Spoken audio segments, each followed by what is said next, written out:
Welcome you all to the next session of TY BCom accounts, that is advanced accounting.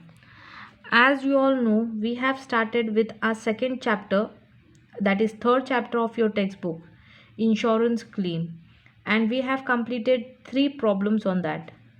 Today we will be dealing with the fourth problem. Is that clear to all? Okay. Now see my dear students, in this problem we have certain new adjustment, so please make sure that you go through it as and when I am going through it, and make sure that you clear your adjustments, because this is the easiest chapter of your textbook, of your syllabus, and you can score out of marks in this problem. Clear to it? And this is the first part of this chapter, that is loss of stock, and the other part, that is loss of profit, we have to deal further. As we complete many number of problems with this, and we are particular, and we have when we covered number of adjustments, then we can move further towards loss of profit. Until and unless we don't cover many problems on this, we won't move further. Is that clear to all? And this is your textbook problem, that is chapter number 3, illustration number 4. Is that clear to all? Chalo, let's move for the solution of it. Now see, as you all know, when in the problem they don't give us gross profit percentage, we need to prepare a trading account, a proper trading account of previous year plus memorandum trading account till the date of fire. If they give percentage of gross profit, we don't have to prepare proper trading account. We just have to prepare memorandum trading account. But my dear students, in this problem you will be seeing there is no gross profit percentage. They have not given gross profit percentage, whereas उन्होंने आपको detailed information दी है previous year के sales की, purchase की, opening stock की, closing stock की. whereas from this detailed information we need to prepare a proper trading account as well. Proper trading account जब हम प्रिपेयर करेंगे तो हमें एक प्रॉपर ग्रॉस प्रॉफिट मिलेगा, and we have to calculate gross profit ratio, and that ratio will be applicable towards the gross profit ratio of memorandum trading account. Is that clear? Okay, chalo, we'll start with. There was a fire in the godown of Atlas Trading Company, Ahmedabad, on 31st December 2015. 31st December 2015 को Atlas trading company जो है, जो इलाहाबाद में है, उनके यहाँ पर fire burst out हुए हैं उनके गोडाउन में. But the accounting records of subsidiary book was saved. लेकिन उनके अकाउंटिंग रिकॉर्ड सेव हो गए थे, ये रिकॉर्ड्स उनके फायर से बच गए, and therefore they have provided us this detail to calculate the claim for loss of stock. The following accounting information was made available. Okay, अभी अगर आप इधर देखोगे पूरे प्रॉब्लम में, क्या इस प्रॉब्लम में आपको कहीं पर भी परसेंटेज ऑफ ग्रॉस प्रॉफिट दिख रहा है क्या? See here they have percentage, that is stock value, stock at 10% above the stock. लेकिन यहाँ पर ग्रॉस प्रॉफिट एज सच कहीं पर भी दिख रहा है क्या? No. That means with this information we have to prepare 2 trading account. One is a proper trading account and other one is the trading account of memorandum trading account and proper trading account we have to prepare into this problem. चलो, तो अभी हमें पता है अगर memorandum trading account और proper trading account दिया होगा तो हमें 2 ओपनिंग स्टॉक होंगे, क्लोजिंग स्टॉक होगा, 2 परचेसेस होंगे, 2 सेल्स होंगे, राइट? तो we need to find it out कौन सा सेल्स कौन से अकाउंट का है. प्रॉपर ट्रेडिंग अकाउंट का सेल्स कौन सा है, मेमोरेंडम ट्रेडिंग अकाउंट का सेल्स कौन सा है, प्रॉपर ट्रेडिंग अकाउंट के परचेस कौन सा है, मेमोरेंडम ट्रेडिंग अकाउंट का परचेस कौन सा है. अभी याद रखना है, अगर हमारी फायर बर्स्ट आउट हुई है 31st दिसंबर 2015 को, और हमारा अकाउंटिंग ईयर कंप्लीट हुआ है, हमारा अकाउंटिंग ईयर है 1 जुलाई टू 31 जून, ये हमारा अकाउंटिंग पीरियड है। ठीक है, तो ये जो फायर बर्स्ट आउट होने के पहले का जो साल है उस ईयर का हमें प्रॉपर ट्रेडिंग अकाउंट चाहिए, प्लस ये ईयर की जो हमारे पास 31 दिसंबर का जो ईयर है, इस ईयर की 31 दिसंबर तक 1 जुलाई से लेके 31 दिसंबर तक ये मेमोरेंडम ट्रेडिंग अकाउंट बनेगा। एंड दिस ये 15 है राइट, तो ये 14 30 जुलाई 2014 30 जून 2014 का या 15 का हमारे पास प्रॉपर ट्रेडिंग अकाउंट बनेगा। Clear to it? Okay, now will move further. See they have prepared in the books of Atlas Trading Company trading account for the year ended 30th June 2015, मतलब 31 December 2015 में हमारे पास fire burst out हुई है, उसके पहले का जो accounting period है जो था 30 जून 2015, उसका हमारा प्रॉपर ट्रेडिंग अकाउंट बनेगा जो 12 मंथ्स का होगा। और ये जो ट्रेडिंग अकाउंट है, ये ट्रेडिंग अकाउंट जून से लेकर, ये ट्रेडिंग अकाउंट 1 जुलाई से लेकर 31 दिसंबर तक बनेगा। 1 जुलाई से लेकर 31 दिसंबर तक, जिस डेट तक फायर बर्स्ट आउट हुई है उस डेट तक ये हमारा मेमोरेंडम ट्रेडिंग अकाउंट बनेगा। लेकिन ये जो ट्रेडिंग अकाउंट है ये प्रॉपर 1 ईयर का ट्रेडिंग अकाउंट होगा। और इसकी डिटेल्स हमें यहाँ पर दी है कंबाइन कर and from this combined details we need to find it out what will be going here and what will go here. जिस दिन हमें ये यहाँ पर क्या जाएगा और यहाँ पर क्या जाएगा समझ में आ जाएगा, तो हमारा 8 marks is in a pocket. Is that clear to all? Okay, चलो मूव। ये क्या दिया है?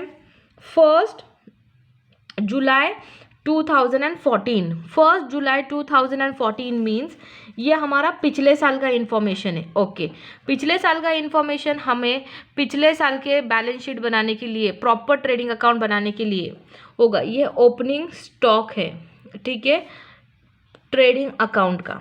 Okay, next purchase for the year ended बोला है, मतलब ये प्रॉपर ईयर एंड है और हमारे पास ये प्रॉपर 1 साल का ट्रेडिंग अकाउंट है, तो ये परचेसेस भी ट्रेडिंग अकाउंट का है, प्रॉपर ट्रेडिंग अकाउंट का। फिर है रिटर्न आउटवर्ड। अभी रिटर्न आउटवर्ड आपको पहले से पता है कि रिटर्न आउटवर्ड जो होता है ये सेल्स के परचेज रिटर्न होता है। रिटर्न आउटवर्ड क्या होता है? परचेज आउटवर्ड होता है या परचेज इनवर्ड रिटर्न होता है। तो ये परचेस रिटर्न है, तो ये परचेस रिटर्न परचेस में से लेस होगा, ये जो परचेस है उसमें से ये लेस होगा, इसलिए इसको भी हम ट्रेडिंग अकाउंट में डालेंगे। Next we have carriage inward. Carriage inward is the expenses paid for purchasing of raw material and bringing the raw material to the godown from the godown to the factory. और ये 14 और 15 का दिया है, मतलब ये पिछले साल का दिया है, तो ये भी ट्रेडिंग अकाउंट से रिलेटेड है। Then we have sales for the year ended के सेल्स है, ये पूरे साल के सेल्स दिए हैं ईयर एंडेड, मतलब ये भी हमारा पिछले साल का है, तो ये भी ट्रेडिंग अकाउंट में। Return inward means sales return. अगर सेल्स रिटर्न है और डेट क्या दी है देखो 14-15, मतलब ये भी पिछले साल का सेल्स रिटर्न है। Next we have stock on 30 June 2015। अभी ये क्या दिया है? 30 जून 2015 का स्टॉक दिया है। हमारा स्टार्ट कब हुआ था अकाउंटिंग पीरियड? 1 जुलाई 2014। ये ओपनिंग स्टॉक था, ये उसी ईयर का क्लोजिंग स्टॉक है। क्लोजिंग स्टॉक जिसको हम बोलेंगे ट्रेडिंग अकाउंट के इधर जाएगा, ट्रेडिंग अकाउंट के क्रेडिट में जाएगा closing stock. Then we have, और यही क्लोजिंग स्टॉक पिछले साल का अगर क्लोजिंग स्टॉक है तो करंट ईयर का क्या होगा? मेमोरेंडम का ओपनिंग स्टॉक होगा। Then we have purchase from 1 July to 31 December. देखो हमारे अब फायर कब बर्स्ट आउट हुई है? 31 दिसंबर। तो ये क्या दिया है हमें? परचेज फ्रॉम 1 जुलाई टू 31 दिसंबर। तो ये परचेज किस ईयर का बिलोंगिंग है? मेमोरेंडम का बिलोंगिंग है। तो memorandum trading account, Then we have return to suppliers from 1st July to 31st December. Return to suppliers means हमने जहाँ से परचेज किया है हम उसे रिटर्न कर रहे हैं, that is purchase return. Again it is memorandum trading account. Then we have carriage inward, again it will be into memorandum trading account, क्योंकि डेट देखो 1st जुलाई टू 31st दिसंबर, और 1st जुलाई टू 31st दिसंबर ये date यहाँ पर है, यहाँ पर नहीं. Next we have is sales from 1st July to 31st December. फिर से ये sales 1st July to 31st दिसंबर है, फिर से ये मेमोरेंडम ट्रेडिंग अकाउंट है जो यहाँ पर आएगा. Next we have return from customers. Customer ने हमको हमने कस्टमर्स को सेल किया था तो उन्होंने हमें रिटर्न ला कर दिया है 1st July to 31st December. फिर से 1st जुलाई टू 31st दिसंबर, और ये सेल्स रिटर्न में आता है, क्योंकि कस्टमर्स अगर हमें रिटर्न कर रहे हैं इसका मतलब क्या है, हमने जो सेल किया है वो हमें वो लोग रिटर्न कर रहे हैं. Is that clear? Okay. Next क्या बोला है, there was a practice in the firm to value stock 10% above the cost.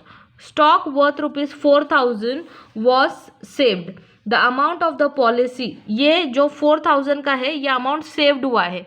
ये जो 4,000 का सेव्ड हुआ है my dear students, saved stock को हमेशा सैल्वेज बोलते हैं. क्या बोलते हैं? सैल्वेज. और आगे क्या बताया, amount of the policy is 21,000. अभी जो अमाउंट ऑफ द पॉलिसी 21,000 है on average clause in the policy, इसका मतलब क्या है, ये पॉलिसी में एवरेज क्लॉज है. अगर वो पर्टिकुलरली हमें स्पेसिफाई नहीं भी करते हैं कि एवरेज क्लॉज है या नहीं है, लेकिन अगर वो आपको स्टॉक की वैल्यू दे रहे हैं, पॉलिसी की अमाउंट दे रहे हैं, तो इसका मतलब है कि वो आपको पॉलिसी के अमाउंट से ज़्यादा पैसा बिल्कुल भी नहीं देने वाले हैं अगर आपका लॉस हुआ है. तो अगर पॉलिसी से ज़्यादा अमाउंट का लॉस होता है तो आपको प्रोपोर्शनेट लॉस की भरपाई दी जाती है, कंपनसेशन दिया जाता है. Is that clear? Okay, will see what they से. और ये जो दिया है ये एडजस्टमेंट न्यू है यहाँ पे. There was a practice in the firm to value stock of 10% above the stock. उन्होंने क्या बताया है कि ये फर्म जो है एटलास ट्रेडिंग कंपनी, इनके ट्रेडिंग कंपनी में एक पॉलिसी फॉलो की जाती है. वो पॉलिसी में ऐसा है कि जो स्टॉक है वो हमेशा 10% अबाउ द स्टॉक मेंटेन किया जाता है. अगर सपोज 44,000 है, मतलब 44,000 अगर उसकी एक्चुअल प्राइस कितनी होंगी, 44,000 10% अबाउ द कॉस्ट है. चलो अपन निकालेंगे, देखेंगे, क्योंकि हमारा ओपनिंग स्टॉक और क्लोजिंग स्टॉक की जो इन्होंने यहाँ पे वैल्यू दी है ये वो खुद बता रहे हैं कि हमने इसको 10% above the stock, about the price हमने इसको मेंटेन किया है. तो हमको अबाउ द प्राइस मेंटेन नहीं करना है, हमको उसको प्रॉपर 100% पे लाना है. तो ठीक है, चलो. स्टॉक ऑन 1st जुलाई 2014, ये ओपनिंग स्टॉक है जो 44,000 दिया है. उन्होंने ही बोला है कि हमने स्टॉक 10% अबाव द कॉस्ट किया है, तो पहले उसको प्रॉपरली 100% पर लाते हैं. The stock are valued at 10% above the cost. The cost price is calculated as under cost plus valuation is equal to overhead cost. Cost अगर 100% है, उन्होंने वैल्यू किया है 10% एक्स्ट्रा, तो हमारा ऊपर का कॉस्ट उन्होंने जो वैल्यू किया है वो कितना किया है, 44,000, दैट इज 110%. तो हमको उसको 100% पे लाना है. तो हम क्या करेंगे, स्टॉक ऑन 1st जुलाई 2014, अगर 110% उन्होंने दिया है 44,000 है, तो 100% कितना, तो हम लोग क्या करेंगे, 100 into 44 divided by 110. 100 into 44 divided by 110. अभी मैंने ये 110 क्यों लिया है, क्योंकि उन्होंने ही बताया हमें there was a practice in the firm to value the stock at 10% above the cost. Suppose cost अगर 100 है, हमने अज्यूम कर लिया कि अगर स्टॉक कॉस्ट प्राइस अगर 100 है तो उन्होंने 10% एक्स्ट्रा चार्ज किया है, तो हमारा कितना परसेंट का चार्ज हुआ है, इसका मतलब 110.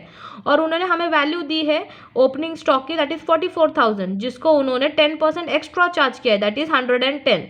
तो हमें 100 की वैल्यू पता होनी चाहिए करना है, क्योंकि हमें जब हम अकाउंट्स बनाते हैं तो हम प्रॉपर जो वैल्यू देते हैं वो वैल्यू पे ही उसका रिकॉर्डिंग करते हैं, ना कि अबाव वैल्यू पे. जो इन्होंने 10% अबाव बोली है, ये वैल्यू पे हम कभी भी रिकॉर्डिंग नहीं करेंगे. Will record only at the actual price, that is 100%.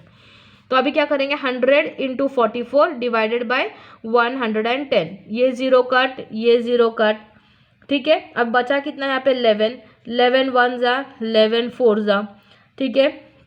अब कितना बचा यहाँ पे 4000 और यहाँ पे कितना बचा 10, 4000 into 10 will give you 40,000।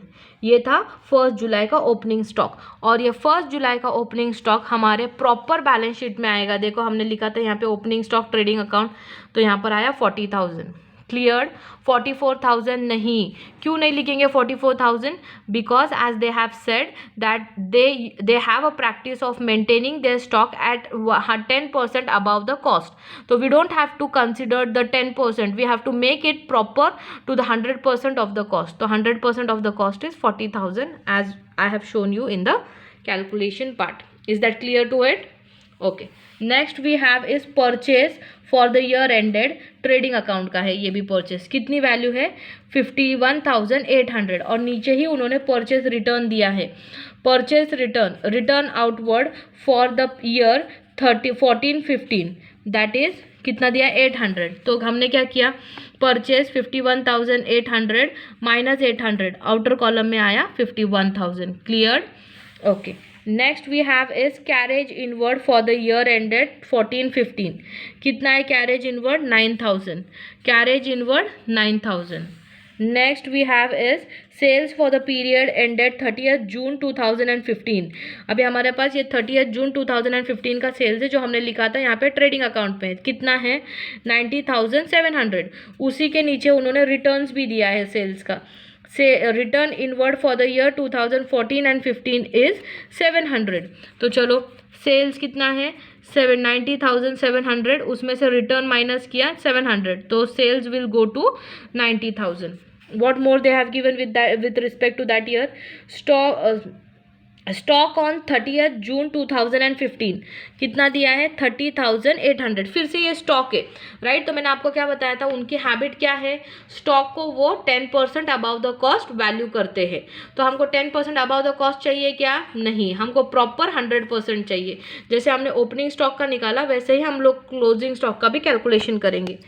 110 is equal to 30,800, तो 100 कितना, तो क्या करेंगे 100 इंटू 30,800 डिवाइडेड बाय 110, ये जीरो कट, ये जीरो कट। क्लियर? अभी कितना यहाँ पर 11 है और यहाँ पे कितना है, यहाँ पे 11 है और यहाँ पे 30,800 इंटू 10, तो कितना बच गया वो 30,800 डिवाइडेड बाय 11। अगर आप करोगे तो आपको 28 आंसर मिलेगा। कितना मिलेगा 28,000। ये आपका है क्लोजिंग स्टॉक 28,000। चलो रिकॉर्ड करो 28,000 क्लोजिंग स्टॉक। और ये इस ईयर का क्लोजिंग स्टॉक है, मतलब मेमोरेंडम का क्या हो गया, ये ओपनिंग स्टॉक हो गया। Clear to it? ओके, चलो we will move further to the next details, that is purchase from 1 July to 31 December. अभी ये परचेज हमारा मेमोरेंडम का है जो हमने लिखा है। कितना है 32,400, ठीक है। एंड आगे उसका रिटर्न दिया है, रिटर्न टू द सप्लायर्स। हमने रिटर्न किया है सप्लायर्स को, मतलब हमने जो परचेज किया था उसका रिटर्न है। कितना है 400 है। Purchase 32,400 minus return outward, that is purchase return 400, outer column you will get that is 32,000। Next we have is carriage inward for the period 1 July to 31 December. कितना है 4,000 है। Carriage inward 4,000।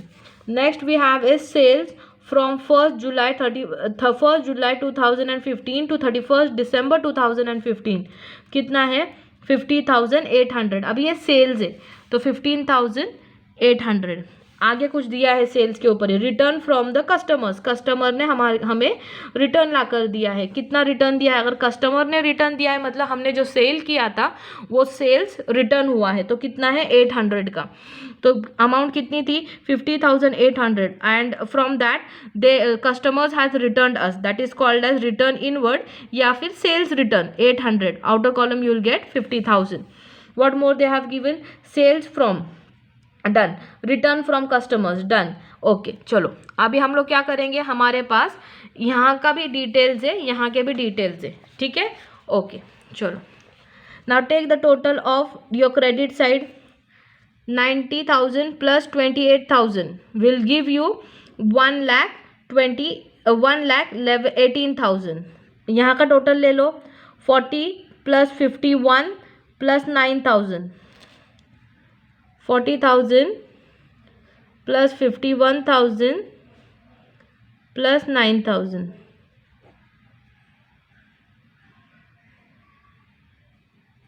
यहाँ पर कितना है? 1 लाख से.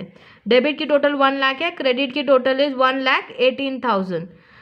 कौन सी टोटल बड़ी है? क्रेडिट की, that is 1,18,000. We'll write the total, the highest total, the more total, the greater total tally करेंगे. 1,18,000, 1,18,000, 1,18,000 minus 1 lakh, minus 1 lakh.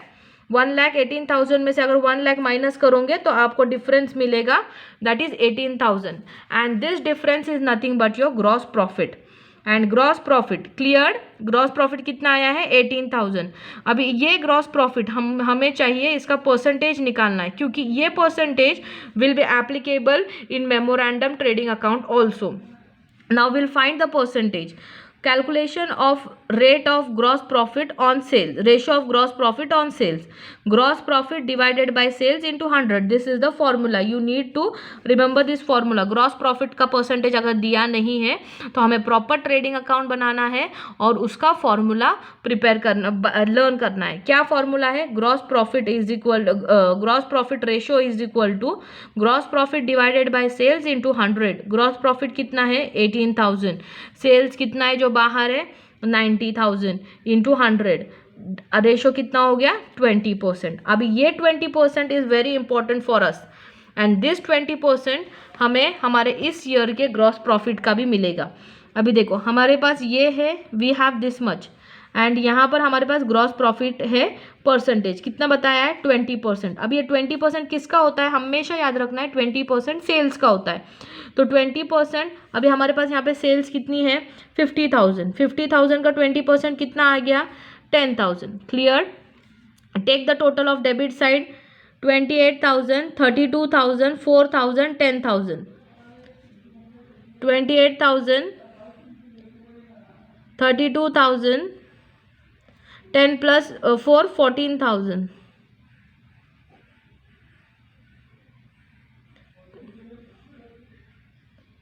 5, 7, 74,000. Clear. और यहाँ की टोटल सिर्फ 50,000 है, तो दोनों से बड़ी कौन सी टोटल है? 74 बड़ी है या 50 बड़ी है? 74 बड़ा है. तो will write 74 on both the tally part. अब 74 minus 50 will give you 24,000. This 24,000 is the closing stock of your memorandum, and this stock will be taken for further calculation. अभी हम आगे निकालेंगे लॉस ड्यू टू फायर. अगर हमारे पास average clause नहीं होता तो हम यहाँ पर ही the amount to be claim to the insurance company calculate करते, लेकिन इस प्रॉब्लम में एवरेज क्लॉज है, इसीलिए हमारा नेक्स्ट स्टेप होगा loss ascertainment of value of stock destroyed by fire. इसके लिए क्या करेंगे? Value of stock on the date of fire कितना है? 24,000. उसमें सैल्वेज, सैल्वेज मतलब सेव्ड, कितना सेव्ड हुआ है? 4,000. तो the total amount destroyed is 20,000. Clear. Destroyed amount is 20,000. अगर एवरेज क्लॉज नहीं होता तो ये 20,000 ही हमारी closing amount to be claimed होती. Clear to it.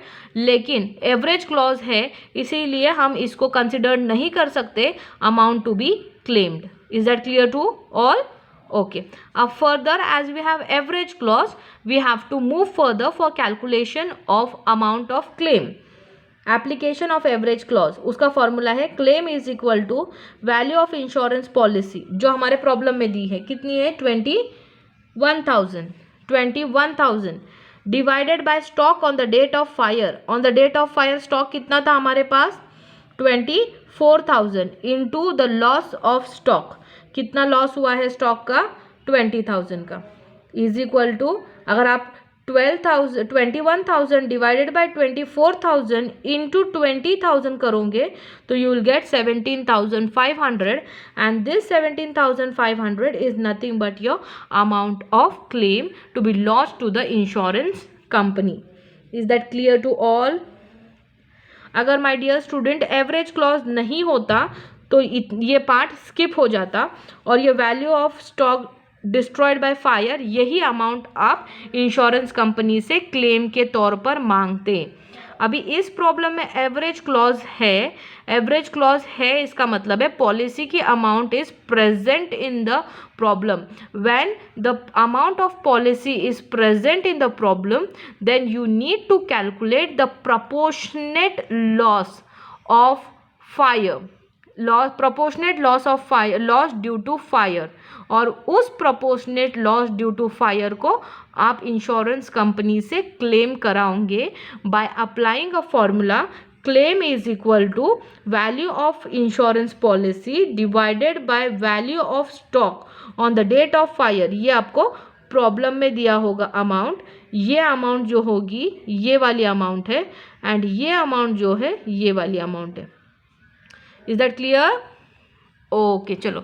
Thank you all. We'll meet you in the next session with the next problem.